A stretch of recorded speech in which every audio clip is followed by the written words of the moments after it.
नमस्कार, मी अविनाश. महाराष्ट्र माझामध्ये आपल्या सगळ्यांचं मनपूर्वक स्वागत. दर्शको, मी पुन्हा एकदा मोहोळ तालुक्यातील बेगमपूर या गावातील प्रसिद्ध शेतकरी बालाजी लोहकरे या शेतकऱ्याच्या झेंडूच्या प्लॉटमध्ये उभा आहे.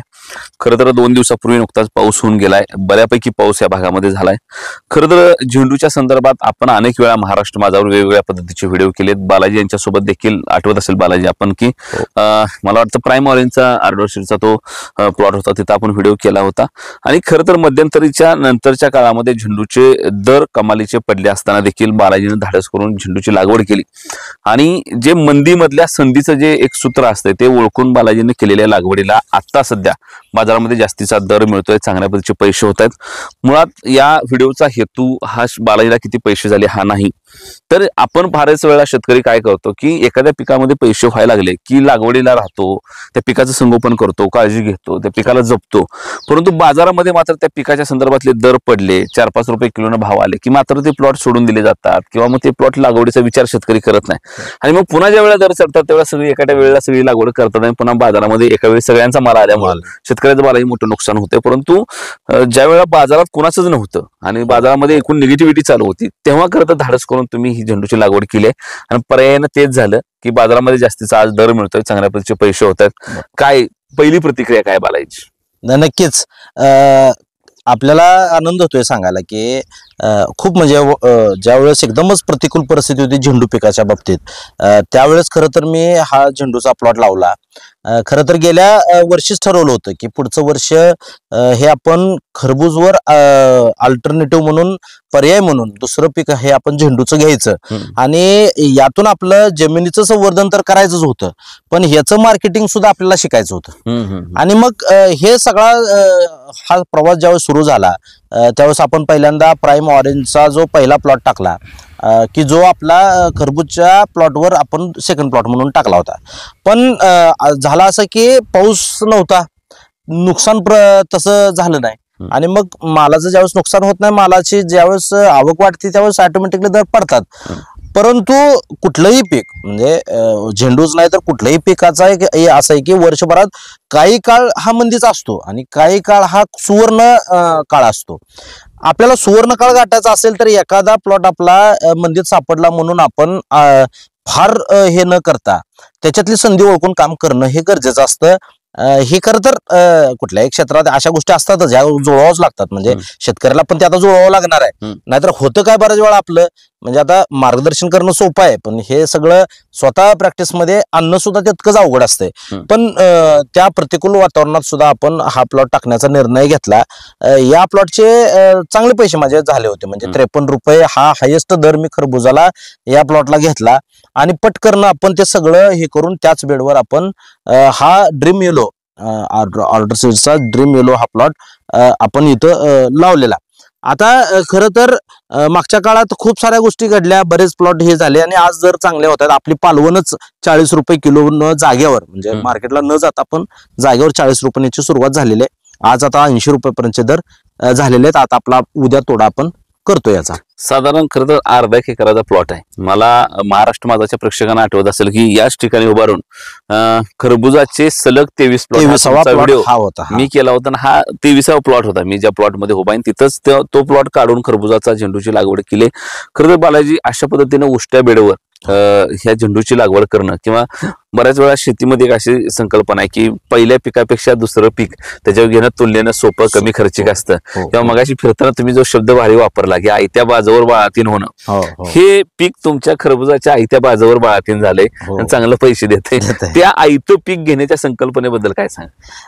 नक्कीच. आता मला एक दुरुस्ती मी करतो की हा आपला जरी 1.25 एकराचा प्लॉट आहे, परंतु आपण कसं नियोजन केलंय, दिवस थंडीचे आहेत त्याच्यामुळे आपण काय केलंय, संख्या 1 एकराची बसवली. 1.25 एकराचा प्लॉट आहे पण अंतर आपण वाढवले. म्हणजे आपण खरबूज पीक पावसाळ्यात केलेलं असल्यामुळे आपण डिस्टन्स वाढवला. त्याचा फायदा आपल्याला ह्याला होतोय. म्हणजे आज असं होतं की किती जरी ह्याची वाढ झाली तरी आता आपल्याला अडचण नाहीये, कारण मध्ये स्पेस आपण सोडलेला आहे. आणि याच्यामध्ये आपण 6000 रोपांचं प्लांटेशन केलंय. आता हा विषय कसा आहे, जसा हंगाम बदलतो तशी प्रॅक्टिस बदलावं लागते आपल्याला.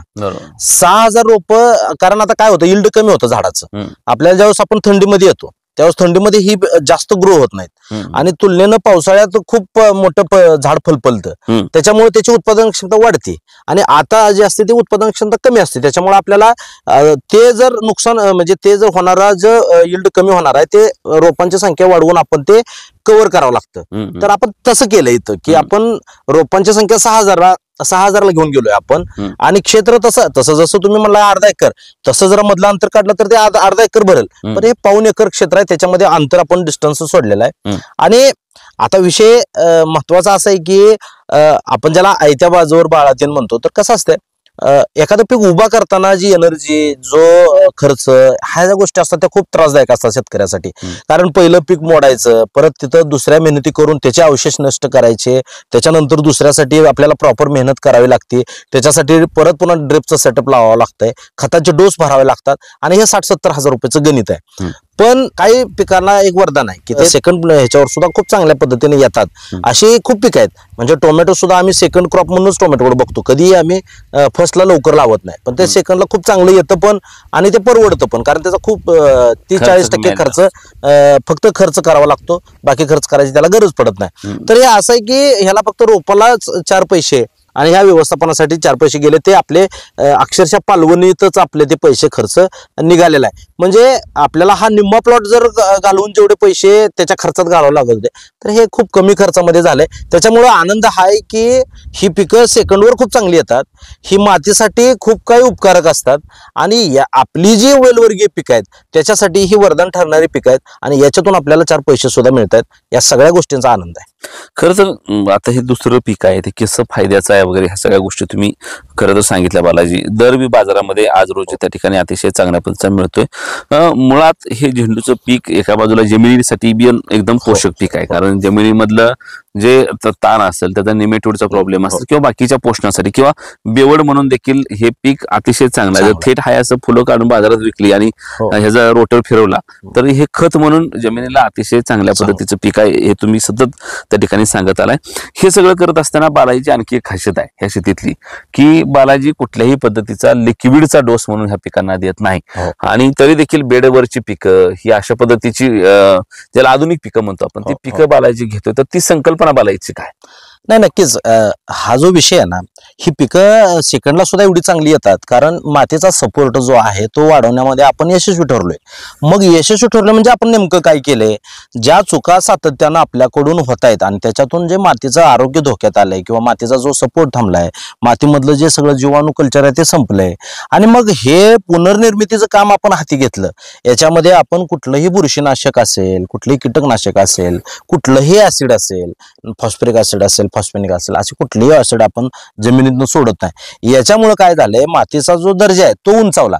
याच्यामध्ये अन्नद्रव्याचा साठा जो आहे जमिनीचा एक आहे की तुम्ही 6 महिने जरी तुमच्या चुका टाळल्या तरी जमीन पूर्ववत होती आणि तिच्यामध्ये परत जीवाणू कल्चर चालू होतं. म्हणजे आपल्या सगळ्याला माहिती आहे की जर आपण एखादा शेणाचा जर हे जर खाली पडलं आणि ते मातीच्या संपर्कात आलं तर तिथं दुसऱ्या दिवशी बघितलं तर आपल्याला सगळं जीवाणू कल्चर तयार झालेलं दिसतं. माती आणि पाण्याच्या संपर्कात जर शेण आलं तर याच्यामध्ये जीवाणूंची खूप मोठ्या प्रमाणावर वाढ होत असते. आता हे जे जीवाणू आहेत ते आपटे करून देण्याचं काम हे खूप मोठ्या प्रमाणावर करतात. त्याच्या विष्ठा जी असते त्याच्यातून NPK तयार होतो, त्याची जी लाळ असते त्याच्यातून मातीला परत अजून आवश्यक असलेले मायक्रोन्यूट्रन्स मिळतात. म्हणजे निसर्गानं मातीला जिवंत करण्यासाठी, मातीचा दर्जा वाढवण्यासाठी खूप काही सिस्टीम तयार केलेली आहे. पण होतं काय, आताचा हल्ली जो सगळा जो शेतकऱ्यामध्ये जे अवेअरनेस असायला पाहिजे ते नाहीये. पहिली पिढी ही पूर्ण जैविक ह्याच्यावर पिकं करायची, त्याच्यामुळे त्याचा अन्नाचा सुद्धा दर्जा चांगला असायचा, त्याच्यामध्ये गोडी असायची, जीवनसत्व भरपूर असायची. परंतु आज काय झालं, उत्पादन वाढीची फार मोठी अपेक्षा घेऊन आपली पिढी शेती आज करते आणि ह्या भरमसाठ राक्षसी उत्पादन काढण्याच्या ज्या प्रॅक्टिसेस आहेत त्याच्यातून भरमसाठ बुरशीनाशक, भरमसाठ कीटकनाशक ही जमिनीतून सुद्धा द्यायला चालू झालं या 10 वर्षामध्ये. आणि मग अडचणीची सुरुवात खरी तिथून झाली.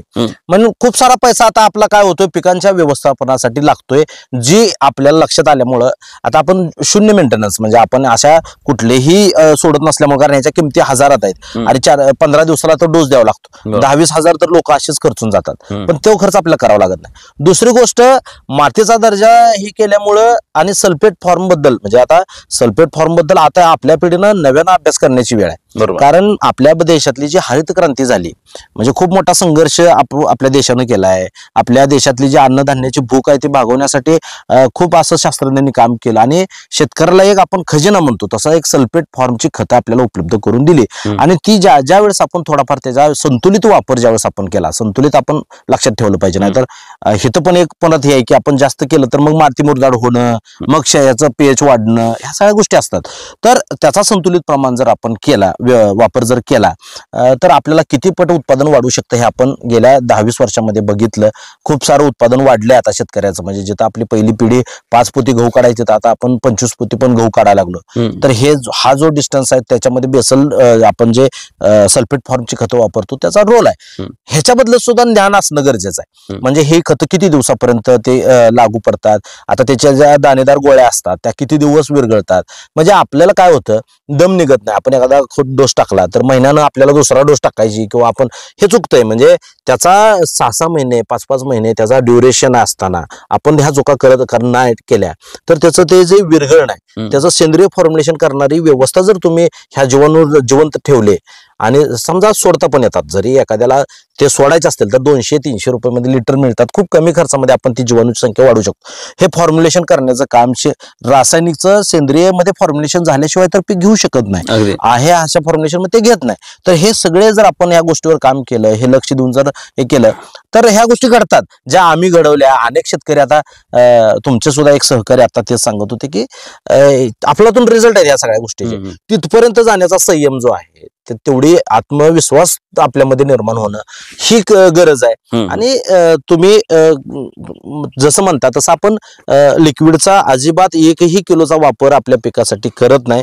आणि तरी सुद्धा आपल्या पिकामध्ये उत्पादन आपण रासायनिक जे करतात तर लिक्विड सोडून जेवढं निघतं तेवढ्यापेक्षा सुद्धा आपण कन्व्हर गावनं पण जास्त काढतो, पण कमी काढता उत्पादकता जपली. आणि ह्या सगळ्या गोष्टी ज्या चुकीच्या आहेत त्या आपण टाळून उत्पादकता सुद्धा आपण जपलेली आहे. अगदी. आणि खरं तर माती ही एक अशी गोष्ट आहे की एखाद्या वर्षाचं पीक घेण्याच्या लोभापायी जर आपण पिढ्यानपिढ्या आपल्याला दिलेली ही समृद्ध माती खराब करणार असू तर ही देखील आपण आपल्या पुढच्या पिढ्यांचं लेकराबाळांना ज्यांच्या हातात आपण ही शेती सोपवणार आहे बरोबर त्यांचं देखील बालाजी निश्चितपणाने नुकसान असणार आहे. हे सगळं करत असताना पुन्हा थोडंसं बालाजी ह्या झेंडूच्या या पिकावर सांगतोय तुम्हाला की खरं तर झेंडूचं हे पीक आपण सतत सांगतोय शेतकऱ्यांना की जमिनीची पोषकता वाढवतेच आणि वर्षभरातले एक 4-5 महिन्याचा जर काळ सोडला तर राहिलेले 7-8 महिन्याच्या काळामध्ये चांगल्या बाजारामध्ये आवरेज देणारा दर आहे. फक्त एक काळजी घेतली पाहिजे की बऱ्याच वेळा आपल्याकडे हंगाम बघून लागवडी केल्या जातात, त्या टाळल्या पाहिजे. कारण एकाच वेळी मग सगळेजण काय करतात, दसरा दिवाळीचा हंगाम, गणपतीचा हंगाम, पाडव्याचा हंगाम असा हंगाम गृहीत धरला जातो आणि मग एका वेळी सगळीजण लागवड करतात आणि बाजारात पर्यायाने सगळ्यांचा एकदम झेंडू आला की दर पडतो. हा काय आवक होण्याचा आणि दर ठरण्याचा साधा फॉर्म्युला सर्वज्ञातच आहे. ह्याच्यामध्ये शेतकऱ्यांना काय आव्हान करणार आहे की कशा पद्धतीनं अल्टरनेट झेंडूची लागवड केली पाहिजे. तुम्ही देखील मगाशी मला सांगत होता की हे खरबुजावर आता झेंडू लावणार आहे, पुढे खरबूज लावलंय, तो खरबूज काढला की हिथं खरबूज आणि तिथं झेंडू. तर हे तुमचं चक्र कसं चाललं? बालाजीचं झेंडू फॉर्मेशन काय आहे, फॉर्म्युला काय आहे हा झेंडूचा की पीक झालं की झेंडूची लागवड आणि मग तिथं थोडंसं टिकून राहिलं तर बाजारामध्ये चांगला दर कसा मिळतो, काही व्हरायटी निवडल्या व्यवस्थित. आता ही तुमच्याकडे मला वाटतं आर्डोर सीडची ड्रीम येलो आहे, आपण ह्याच्यावर पण व्हिडिओ केला तो आर्डोर सीडचा प्राईम ऑरेंजचा व्हिडिओ होता. ह्या थोड्याशा क्वालिटीच्या व्हरायटी निवडल्या तर मग एका बाजूला पीक पेर पालटामध्ये जमिनीला मदतही होते आणि पैसाही चांगल्या पद्धतीने होतो. त्याच्याबद्दल काय सांगा? नक्कीच. आता खरं तर तुम्हाला सांगतो 2 गोष्टी आपण बघायच्या, यश आणि सातत्य. ह्या 2 गोष्टी एकमेकाशी म्हणजे एकमेकाशी संलग्न असलेल्या गोष्टी आहेत. म्हणजे यश जर तुम्हाला मिळवायचं असेल तर त्याच्यामध्ये सातत्य ही गोष्ट तुम्हाला जपावी लागते. आता 2 गोष्टी आहेत, या 2 गोष्टीला जपणारी एकच गोष्ट आहे ती म्हणजे संयम. तुमच्याकडे ह्या सगळ्या गोष्टीसाठी असणारा जो संयम आहे तो असेल तर तुम्ही सातत्य राखू शकता आणि सातत्यच तुम्हाला यश मिळवून देतं. ह्या सगळ्या गोष्टीचा विचार केला तर ही आता आपण झेंडूच बोललं तर झेंडू हे फार लवकर म्हणजे 42-45 दिवसामध्ये पालवणीला येणारं पीक आहे. आपलं थोडस लक्ष हे लागवडीकडे पण पाहिजे. लोकांचा कल काय चाललाय, माइंडसेटवर आता कसं झालं, माइंड गेम म्हणतो आपण. बरोबर. म्हणजे आपल्या मनात काय चाललंय ह्याच्याशी लोक विचार करतात, पण आपण लोकांच्या मनात काय चाललंय याचा कायम सातत्यानं हे घ्यायचा प्रयत्न केला पाहिजे. जर लोक एका पिकाकडे वळाले असतील तर थोडंसं तात्पुरतं थांबणं हे कधीही फायद्याचं ठरतं. कसं आहे, एकदा लागवड केलेला प्लॉट चांगला 3 महिने तुम्हाला मार्केटमध्ये असणार आहे. हम्म. त्याच्यामुळं तुम्ही जर सध्याच्या लागवडीकडे लक्ष दिलं आणि तुमच्या कामामध्ये त्या वेळेस जर तुम्ही त्या गोष्टीकडे बघून हिथं सातत्य ठेवलं, सातत्यानं एक प्लॉट जर समजा तुमचा मंदीमध्ये जात असेल असं वाटल्यानंतर आता लक्षात येत असतं की बाबा हे 1.5-2 महिने मंदीचे राहणार आहे, मग त्यावेळेस आपण एखादा प्लॉट टाकण्याचं धाडस दाखवलं पाहिजे. याचा तोटा भरून काढायचा असेल तर याच्याकडे जावं लागणार आहे आपल्याला. जर समजा ह्याला टाळून दुसरं पीक केलं तर ते दुसरं पीक तोट्यात जाणार नाही कशावरून. मग ह्याची संधी जर समजा 2 महिन्यांना दिसत असेल, 1.5 महिन्यानं दिसत असेल आणि तोपर्यंत जर आपला प्लॉट कॅरी करणार नसेल तर नक्कीच आपण एखादा प्लॉट टाकून आपण याच्यात जरी आपण 4 पैसे लॉस झाला किंवा फायदा नाही झाला आपला तरी आपण त्याच्यामध्ये चांगला फायदा मिळवू शकतो. कारण मार्केट कधीच कुठल्या गोष्टीचं फारकाळ पडू शकत नाही आणि ते फारकाळ टिकू पण शकत नाही. त्याच्यामुळे या सगळ्या गोष्टी बघितल्या तर सातत्य ठेवावं लागणार आहे. प्लॉट मागं प्लॉट आपल्याला ठेवावं लागणार आहे. 10 पिकं करण्यापेक्षा 2 पिकामध्ये काम करणं कधीही फायद्याचं ठरतं. 1.5 एकराची लागवड असली तर खरबुजाचा प्लॉट असल्यामुळे अंतर भलं मोठं आहे. तसा एकूण अर्धा एकरातच ही सगळी रोपं 6,000 बसवलेत. आज 40 रुपयाचा 58 रुपयाचा असा आसपासचा दर त्या ठिकाणी मिळतोय. पुढे दर वाढत जाण्याची शक्यता खूप जास्त आहे. बालाजीच्या मनामध्ये ह्या एकूण अर्धा एकर प्लॉटचं काय गणित आहे, एकूण अंदाज अभ्यास म्हणून? आता आपण बघताय म्हणजे क्वांटिटी जी फुलांची आहे त्याचा फुटवा मेंटेन झालाय चांगला. ह्याचा जो बॉक्स तयार झालाय आता खरं तर तो खूप जोरात आहे. म्हणजे अंतर जे आहे त्याचा फायदाच होईल, तोटा होणार नाही अशा पद्धतीचं हे एकंदरीत चित्र आहे. याला आता चांगल्या पद्धतीचं नियोजन आहे. माती लावून घेतले, त्याच्यामध्ये डोस भरलाय आपण, त्याच्यामुळे लॉंग टाइम हा प्लॉट चालवण्याकडे आपला कल असणार आहे. एक विक्रमी उत्पादन याच्यातून घेण्याचा जो ड्रीम आपलं जे आहे ते एक चांगलं उत्पादन घेण्याचं आणि त्याला जर दराची साथ मिळाली म्हणजे आज परिस्थिती अशी आहे की स्वतः व्यापारी फोन करतायत, चांगल्या पॉझिटिव्ह रिपोर्ट येत आहेत की बाबा मार्केट सगळ्याच मार्केटला पुण्याला मागणी आहे, दादरला मागणी आहे आणि लोकलला सुद्धा खूप चांगली मागणी आहे. परवाचे 2 तोडे आपले पणजीला गेले म्हणजे गोव्याला गेले. आता तिथं कार्निवल चालू आहे, तिथं नाताळ आलाय, तर तिथून सुद्धा म्हणजे गोव्यातून सुद्धा आपल्याला चांगली मागणी आहे. क्रिसमस वगैरे खूप तिकडं आता सध्या धूम चालू आहे, म्हणजे दिवाळी चालू आहे तिथली आता सध्या आणि खूप चांगल्या पद्धतीने माल इथून बाय रोड जातोय आपल्याकडे लवकर, रात्रीत माल तिथं पोच होतोय. तर सगळीकडनं जुळून आलंय. दर चांगले टिकून तर राहतीलच आहे. हा दर जरी राहिला तरी खूप चांगले पैसे होतील. कमीत कमी एक 30,000 रुपये आपला खर्च झालेला आहे.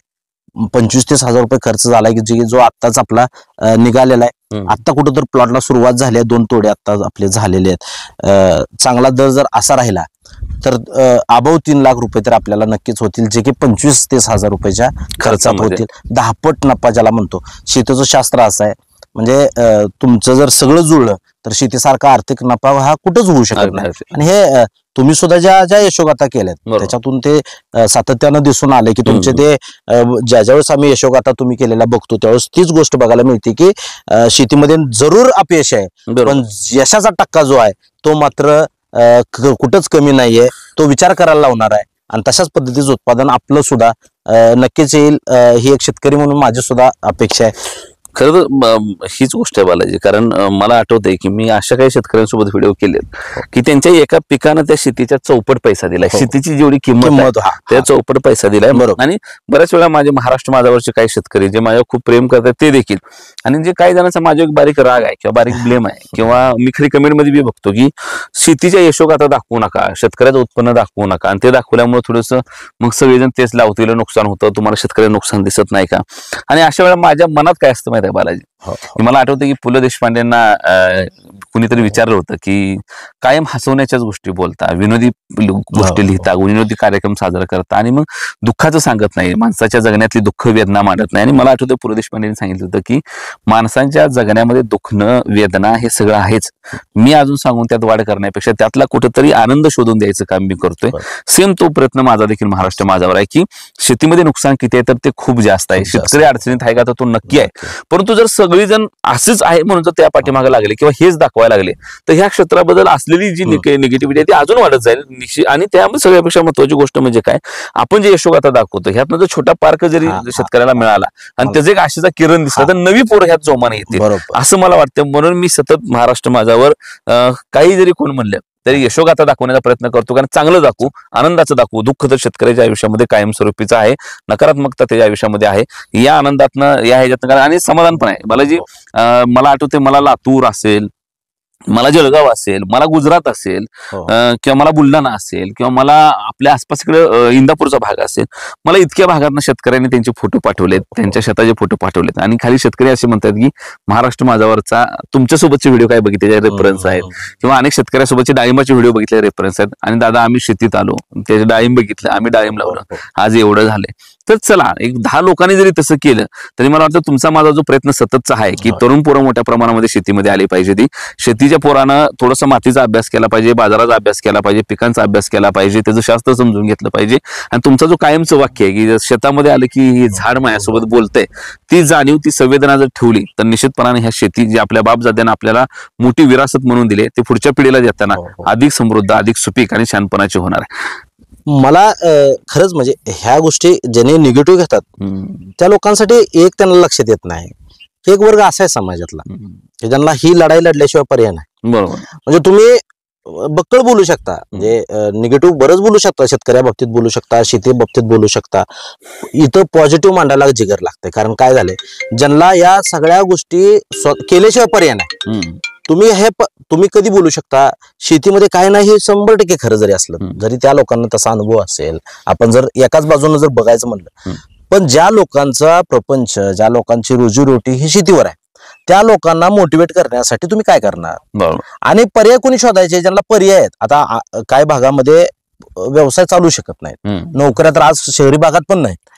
अशा परिस्थितीमध्ये जिथं शेती हा एकमेव पर्याय आपल्या समोर आहे आणि त्या ह्याच्यामध्ये कष्ट करू इच्छिणारा, जो काय राबवू शकणारा, त्याची इच्छा आहे, त्याची खूप मोठी उमेद आहे त्याच्याकडून, तर त्या लोकांना मोटिवेट करण्यासाठी तुम्ही काय करणार. त्या लोकांना असं बोलून आपण नाउमेद करून, ज्यांना पर्यायच नाही त्या लोकांना आपण नाउमेद नाही करू शकत. आता आपण त्यातलंच आहे. म्हणजे आपण शेतीशिवाय एकही रुपया उत्पन्न आपल्याला दुसऱ्याकडे कुठून येऊ शकत नाही. आणि मग या शेतीला जर आपण नाव ठेवत बसलं, अशी मानसिकता करून बसलं तर कसं चालणार.